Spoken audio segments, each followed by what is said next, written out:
மாற்றி சொல்லிட்டேன். இதை வந்து நேத்திக்கான விலாக் தான். எப்போவுமே வந்து காலையில் அவங்கள ரெடி பண்ணுற வேலை இருக்குமோ அதே ஞாபகத்திலே சொல்லிட்டேன்.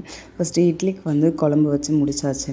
நெக்ஸ்ட்டு வந்து இட்லி ஊற்றிட்டேன். குழம்புக்கு வந்து இப்போ வந்து கருவாட்டு குழம்பு வந்து சாப்பாட்டுக்காக தான் வச்சுட்ருக்கேன். டைம் ஆகிடுச்சு, இருந்தாலும் வந்து ஒவ்வொரு வேலையை வந்து அவசர அவசரமாக பார்த்துட்ருக்கேன். இருக்கிற தேங்காய் எப்படியாச்சும் வந்து செஞ்சு முடிச்சிடலாம்னு சொல்லிட்டு எல்லாமே வந்து தேங்காய்லாம் துருவியாச்சு. அவங்க வீட்டில் இருக்காங்கன்றதுனால ஸ்நாக்ஸுக்கு வந்து புட்டு வந்து செஞ்சிட்ருக்கேன். ரொம்ப நேரம் ஆகிடுச்சு. சரி டக்குன்னு வந்து செஞ்சு முடிச்சிடலாம். ஒரு 5 நிமிஷம் இல்லை ஒரு 10 நிமிஷம் தான் ஆகும். ரொம்ப டைம் எடுக்காது.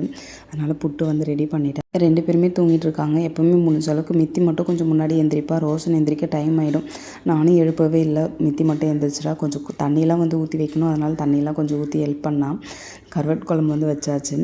சரி ஓகே, நம்ம வந்து முட்டை இருக்குது, அதை அப்படியே பொடி மாஸ் பண்ணிவிட்டு சாப்பிட்றதுக்கு டைம் இல்லை. எல்லாமே வந்து பாக்ஸில் போட்டு எடுத்துகிட்டு போயிட்டேன். அங்கே போயிட்டு கொஞ்சம் பொறுமையாக சாப்பிட்டுக்கலாம். அவசர அவசரமாக நம்மளால் சாப்பிடவே முடியாது. டைம் ஆகிடுன்ற அந்த டென்ஷன்லேயே வந்து சாப்பாடு கூட நம்மளுக்கு உள்ளே இறங்காது. எல்லாத்தையும் முடிச்சுட்டு கிளம்பியாச்சு.